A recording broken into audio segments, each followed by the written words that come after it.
Welcome to the news for the week of 31 May 2020. It's now June, even though this is the week of 31 May, in the time of plague and chaos, unfortunately. SpaceX docks, Anonymous returns, Apple pays, Zephyr blows, and mobile phishing can be expensive.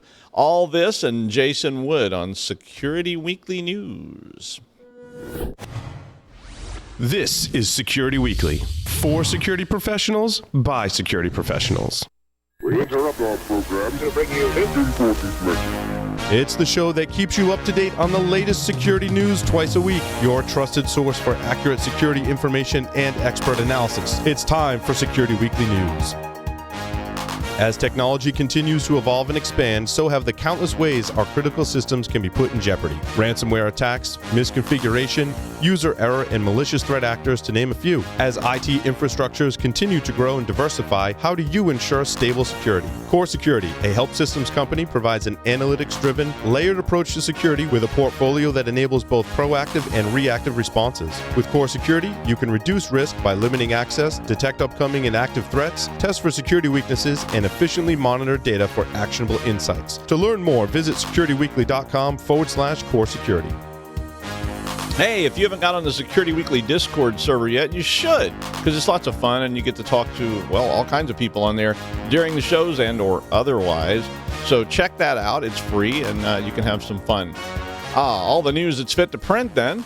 Anonymous has reemerged after a fairly long quiet period from them. The hacktivist organization sent a message to the Minneapolis Police Department announcing that they would expose crimes of the department, as well as running a distributed denial of service attack on the Minneapolis Police Department's website.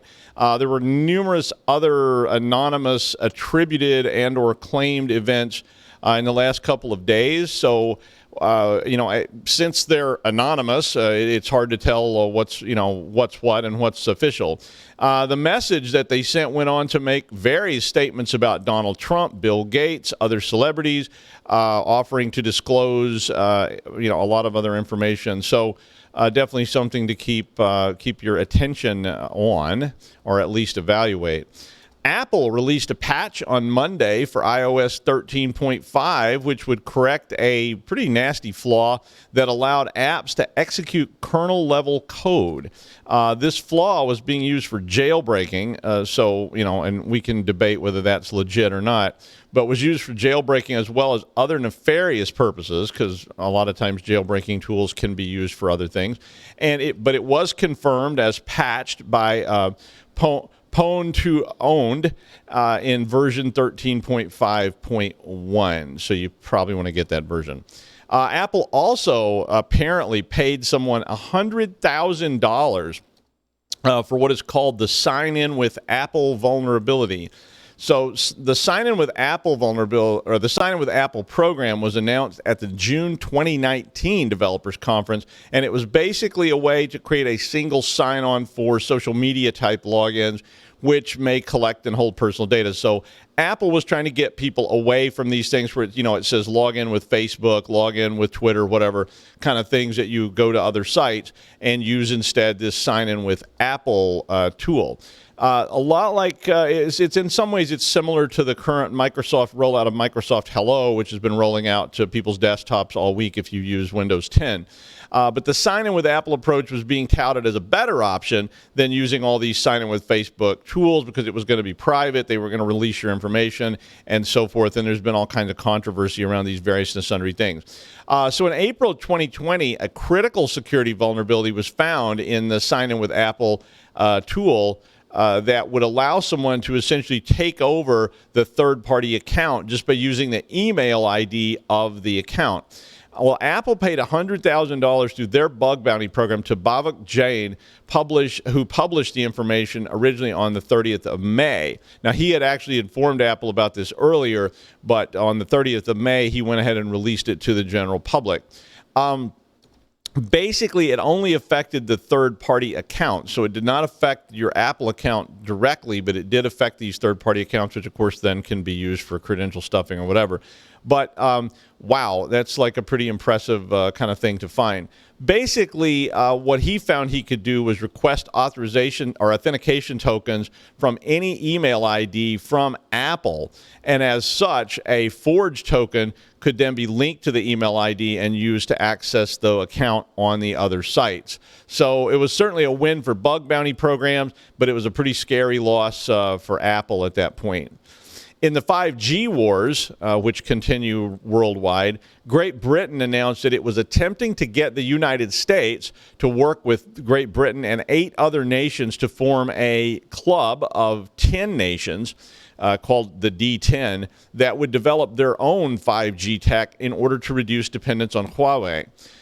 In Great Britain, up to 35% of their existing 5G infrastructure was built by Huawei.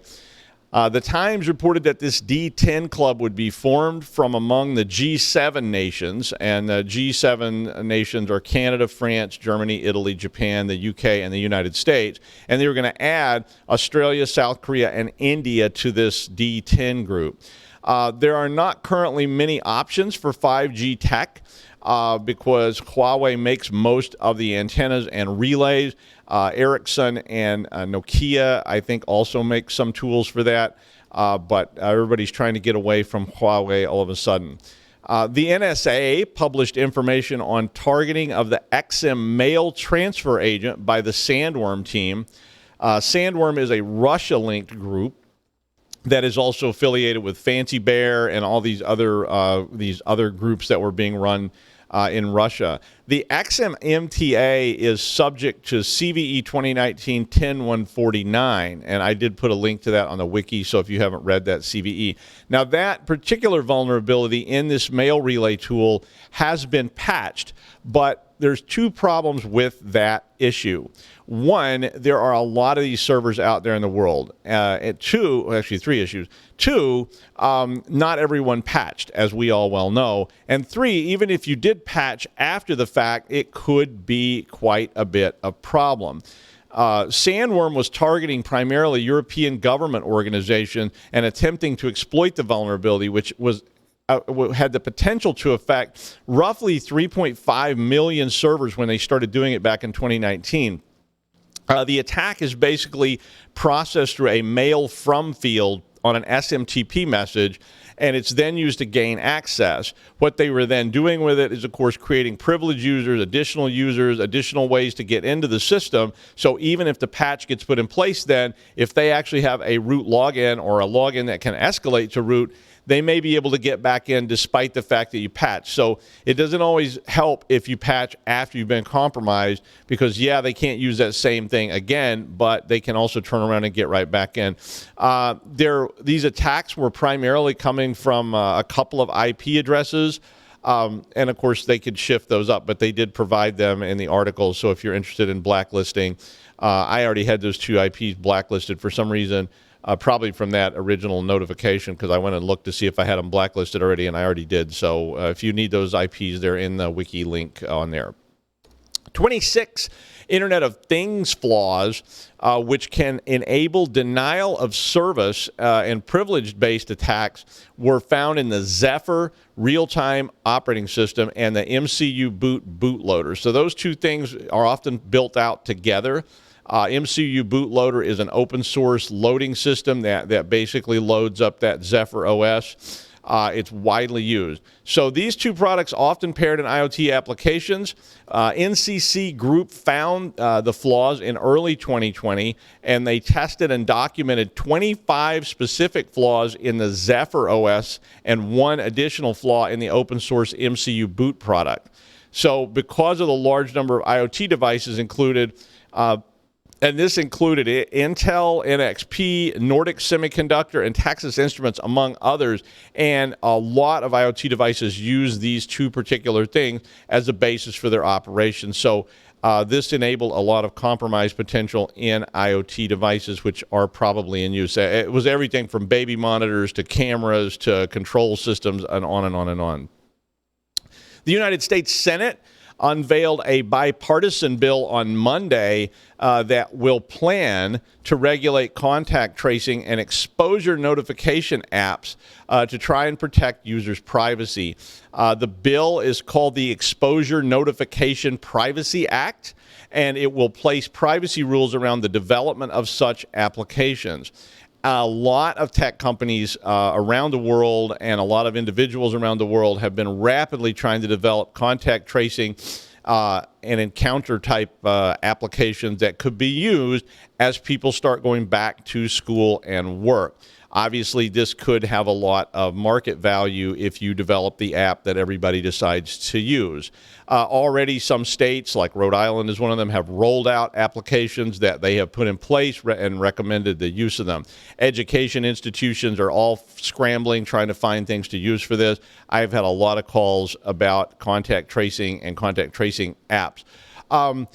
Problem with them, of course, there's a lot of issues. I know Jason's going to talk about this in his segment, so I'm not going to spend a lot of time talking about the contact tracing privacy issues and fraud that goes around all that. The bill, theoretically, I have not read the whole bill, but it's going to require the consent of the user, collaboration with public health authorities, and other measures that would hopefully try to protect the user of this bill. The bad news is the United States has had very little success in passing any type of privacy legislation that revolved around the restriction on software or business development. So it'll be interesting to see whether they're going to be able to get anything like this through, because there's a lot of different players in that space, all of whom want their apps to be approved and all of whom have a vested interest in what this bill actually says. So when you get people like Google and Microsoft and Apple and other companies that have large amounts of money, it gets complicated in Washington. Lookout Inc. released their 2020 Mobile Phishing Spotlight Report, and they showed a 37% increase in enterprise mobile phishing between, listen to this, between quarter 4 of 2019 and quarter 1 of 2020. So quarter 1 of 2020, which ended in March, did include some of the COVID escalation, and we all know that phishing went way up during this and so forth. They reported that an organization with 10,000 mobile devices could end up with a bill of $35 million per incident and up to maybe $150 million US if they had 50,000 enterprise-level devices in their mobile networks. So basically, this is all due to the increasing sophistication of the attacks and the proliferation of enterprise mobile devices across organizations, not to mention when you start throwing in COVID contact tracing and things like that. The report itself includes all sorts of phishing and smishing attacks that were targeting mobile devices. So it's kind of an interesting thing to take a look at.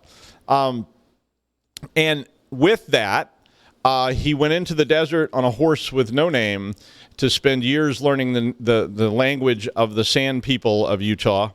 Today, he's going to join us to share some of his stories about COVID contact tracing scams. It's the unestimable Jason Wood. Hi, Jason. Hey, Doug. How's it going? Oh, another day, another introduction. Yeah, no kidding. So when we look forward to hearing what this is going to be every week. Of course. So when we come back, it will be Jason Wood. The question is simple. Have any of the systems on my network been compromised? The answer is harder than it should be. Enter AI Hunter. Active Countermeasures has automated and streamlined techniques used by the best pen testers and threat hunters in the industry to create AI Hunter, a network threat hunting solution that does the first pass of a hunt for you to identify systems that are most likely to be compromised and scores the results on a scale from 0 to 100. You can then research those systems in depth with AI Hunter. Focus your valuable time on the systems that need your expertise with AI Hunter. Sign up for a personal demo today at securityweekly.com/ACM. All right, so we're back with Jason Wood, who I introduced before the break. I usually introduce him after break. I don't know, you got to mix things up or you get bored, right? I mean, so you got to have some fun with it. Hi, Jason. Keep us all on our toes. Hey, Doug. Yeah, I keep the crew on their toes. It's like, which button? Oh, my God. What's he going to do next?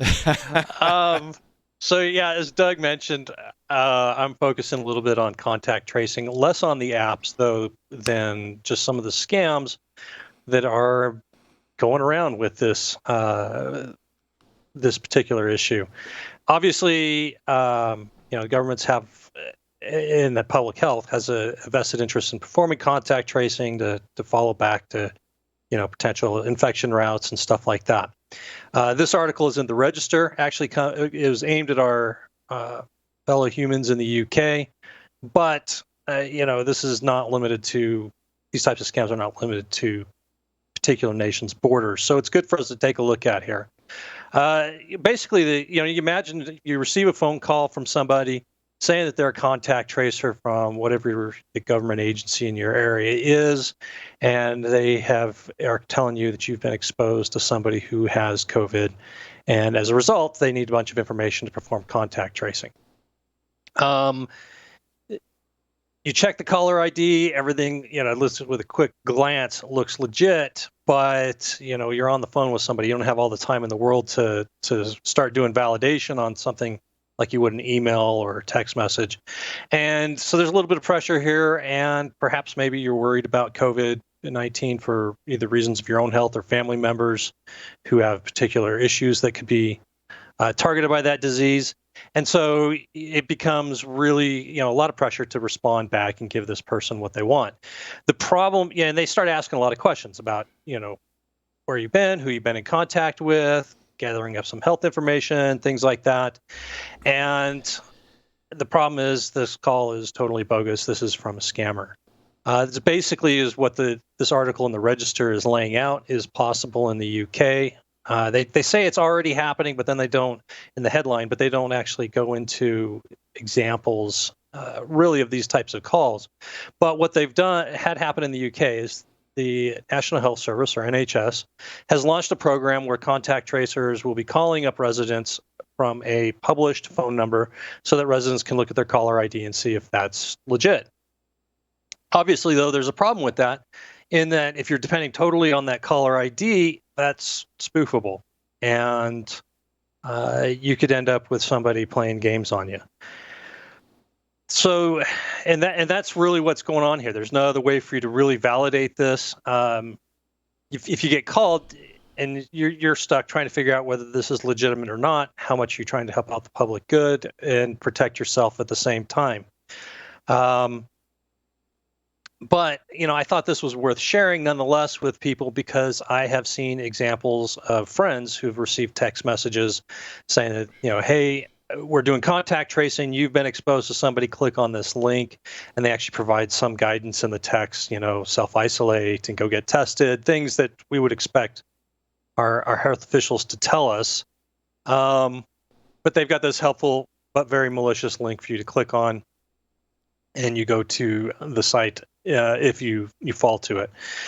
So it doesn't really seem to be a big stretch that we would go from, what I've seen here in the U.S., for example, with my friends, of text messages to phone calls of some sort. One of the issues, of course, here is with the scammers targeting things like COVID-19. It's something there's a lot of fear about. People are worried. Depending on what their health situation is, they're even terrified. So someone calls up to say they've been exposed, they're going to go into full cooperation mode. They're going to try and find out everything they can for their own health and to protect others. It's really doubtful that in that situation, as questions are coming at them rapid fire, that they're going to notice odd questions that don't quite make sense in the overall narrative because they're thinking about this specific question at the time. And then they start asking for information about people you've come in contact with, their contact information, phone numbers, stuff like that, so they can get a hold of them. And, the cycle just repeats. Your friend gets a phone call and says, hey, we were just on the phone talking to Jason Wood. He said you just had lunch the other day, and we think you've been exposed, and, instant credibility, essentially. There's not a lot we can do here as individuals to fight back against this, really, other than spreading information to those around us, letting people know that this is happening, providing screenshots. There's one in the Register article of the text message version, but share this information out with folks, particularly some of your non-technical friends and family who aren't going to pick up on some of the little cues that we might, and maybe just the skepticism that that we have in security about things. Here is some tips from Ben Tuckwell of RSA Security that was linked, written up in the article. So I'll just read this off. Consumers can protect themselves by acting smart and pausing to consider each communication they receive. Okay, that makes sense. While remembering the 3 key smishing don'ts. Don't respond to texts from unknown or unusual numbers. Don't click on any links in text messages. And don't share any banking information, usernames, passwords, or other personal details. And after receiving a text message, unless you can verify who it is you're speaking with. And that is, of course, kind of difficult, as like I laid out here, the idea of you're being concerned, you're on the phone with somebody. How do we validate who these people are? Is there a number we can call back to? Is a potential question I would ask, and then get off the phone and go validate that online. Other than that, there's not a lot I can add here to those suggestions. Like I said, I would just share this out with folks, let them know that this type of scam is occurring, that people are out for this information, don't know exactly what they're doing with it. This is one of those times where everything is in commotion and criminals are only too happy to take advantage of it. All right. Thanks, Jason. Certainly be sure and get out to your people some information and guidance on that. And if you're just, even just socially, just spread it on social media. I try to do that pretty regular because there's a lot of people on my social media that are not security specialists. And these things are so insidious and they're so easy to fall for, because especially if you're scared or nervous or you have elderly family members or elderly employees, it's a good idea to get that out, and not everybody thinks the way we do. So and they take advantage of that. I mean, I'm so paranoid that, when my mother calls, I'm usually like, "Are you sure? Tell me something that only you would know." Yeah. I don't know about that. Okay. All right. Thanks, Jason. And finally, if you missed it, SpaceX and NASA launched the Dragon on Saturday, despite earlier concerns about the weather. I know. The name of it, sometimes it's Endeavor. It's the Dragon mounted on the Falcon, on the SpaceX and all that. It was a little confusing about what to call it, but it was still cool. So they live streamed it. So it was really nice to see all these high def webcams that were mounted on every component of the. I know this is a nerd fest for sure, but it was just like really, really cool to see the stage separations and all that kind of stuff. I was a little disappointed that the cameras cut out right as the stage one was going to land on the platform. That was, of course, because of the jet blast from the rocket that causes interference. You could see it on the long-range camera, but they had that close-up camera showing it's supposed to sit down on that little platform. I watched the very first moon landing back in 1969 on a black and white television in my parents' basement. I watched the space shuttle explode it was actually in the billiards room at the University Center. And I didn't even know what was happening when I first saw that happen. And I did get to watch this really exciting event. It was awesome.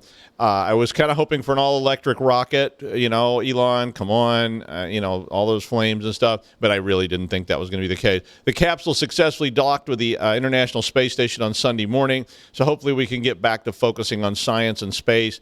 2001 is now 19 years in the past, but hopefully Arthur C. Clarke's visions of the future will someday come around and we can all maybe go into space or something. Wouldn't that be cool on American Airlines space travel line or whatever? They'll probably still have lousy service. And that's the news for now in the time of plague and chaos. I'm Doug White. Thanks for joining us this episode of Security Weekly News. I'll be back Friday with the Security Weekly News wrap-up. Stay safe and be nice to everybody, okay? Thanks. Bye.